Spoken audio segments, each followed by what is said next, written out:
जय श्री कृष्णा, राधे राधे। आप सबको कामदा एकादशी की बहुत बहुत शुभकामनाएं। चैत्र मास के शुक्ल पक्ष की एकादशी को कामदा एकादशी कहा जाता है। जैसा कि इसके नाम से ही स्पष्ट है, यह एकादशी सभी कामनाओं को पूरा करने वाली और अनजाने में हुए पापों का नाश करने वाली मानी जाती है। आज की इस वीडियो में हम जानेंगे कामदा एकादशी की पौराणिक व्रत कथा। तो चलिए कथा का शुभारंभ करते हैं। ओम नमः भगवते वासुदेवाय। धर्मराज युधिष्ठिर ने यदुकुल भूषण श्री कृष्ण जी से कहा, हे जनार्दन, आपको कोटि कोटि नमस्कार। अब आप कृपा करके चैत्र मास की शुक्ल पक्ष की एकादशी का नाम, व्रत, विधि तथा फल विस्तार पूर्वक वर्णन कीजिए। श्री कृष्ण जी ने कहा, हे युधिष्ठिर, एक समय राजा दिलीप ने गुरु वशिष्ठ जी से भी इसी प्रकार निवेदन किया था। तब महर्षि वशिष्ठ जी ने कहा, हे राजन, चैत्र मास के शुक्ल पक्ष की एकादशी का नाम कामदा है।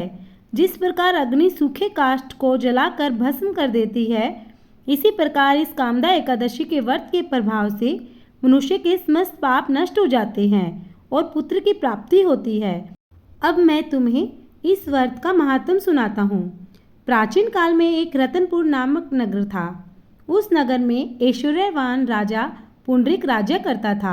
वहाँ पर अनेक गंधर्व, किन्नर और अप्सराएं निवास करते थे।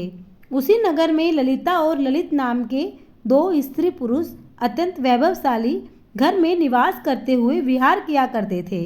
उन दोनों में आपस में इतना घनिष्ठ प्रेम था कि अलग हो जाने पर वे अत्यंत व्याकुल हो जाते थे। एक समय की बात है, राजा पुंडरीक अनेक गंधर्वों सहित एक सभा में क्रीड़ा कर रहे थे। उस समय वहाँ पर ललित गंधर्व भी सबके साथ गाना गा रहा था, किंतु उस समय वहाँ पर अपनी प्रियतमा ललिता नहीं थी, जिसके कारण वह ललित गंधर्व उनकी स्मृति के ध्यान में मग्न हो रहा था। उसे गाना गाने की ओर थोड़ा भी ध्यान न रहा और वह अशुद्ध गाना गाने लगा।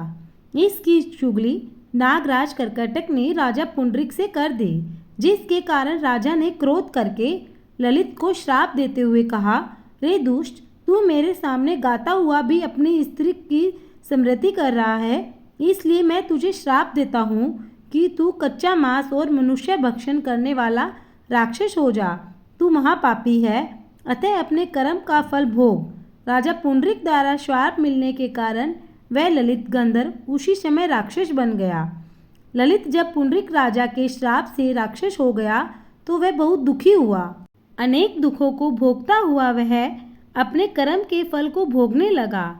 जब उसकी प्रियतमा ललिता को अपने प्रेमी की दशा के बारे में मालूम हुआ तो वह अत्यंत दुखी हुई। वह हर समय अपने पति के उद्धार करने के उपाय की खोज करने लगी। इधर वह ललित राक्षस होने के पश्चात घोर वनों में रहकर अनेक प्रकार के पाप करने लगा। उसी समय उसकी स्त्री ललिता उसके पीछे पीछे जाती थी और उसके इस हाल को देखकर विलाप किया करती थी।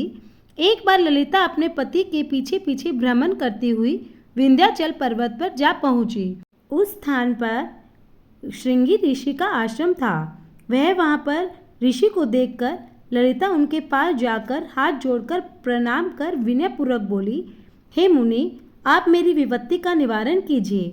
ललिता की बात सुन श्रृंगी ऋषि ने कहा, हे सुभगे, तुम कौन हो और यहाँ पर किस प्रकार से आई हो तथा तुम पर क्या विपत्ति आई है? ललिता ने कहा, हे मुनि, मेरा पति राजा के श्राप से राक्षस हो गया है, जिसके कारण पति वियोग से महान दुखी हो रही हूँ। कृपा करके आप मेरे पति को राक्षस योनि से मुक्ति दिलाने का कोई श्रेष्ठ उपाय बताइए। श्रृंगी ऋषि ने कहा, हे गंधर्व कन्या, सुनो, चैत्र मास के शुक्ल पक्ष की एकादशी कामदा एकादशी आने वाली है। उसका उत्तम व्रत धारण करने से मनुष्य के समस्त पाप शीघ्र ही नष्ट हो जाते हैं। यदि तू इस व्रत को करके उसका पुण्य अपने पति को संकल्प कर देगी तो तेरा पति शीघ्र ही राक्षस योनि से मुक्त हो जाएगा। मुनि द्वारा बताने पर चैत्र मास के शुक्ल पक्ष की कामदा एकादशी का ललिता ने विधिवत व्रत धारण किया और द्वादशी के दिन ब्राह्मणों के सम्मुख भगवान से प्रार्थना करती हुई बोली, हे प्रभु, मैंने जो यह व्रत किया है उसका फल मेरे पतिदेव को प्राप्त हो और राक्षसी योनि से मुक्त हो जाए।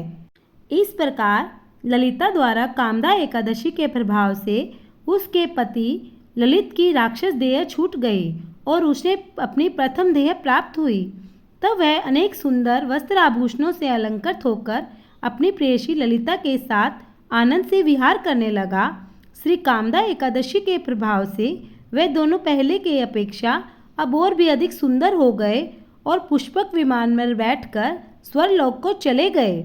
हे राजन, इस व्रत के प्रभाव से मनुष्य राक्षस योनि और ब्रह्म हत्या आदि भयंकर पापों से छूट जाता है और इस व्रत के प्रभाव से मनुष्य को बैकुंठ धाम की प्राप्ति होती है। तो कामदा एकादशी का व्रत अवश्य करें। जय श्री कृष्णा, जय श्री राधे।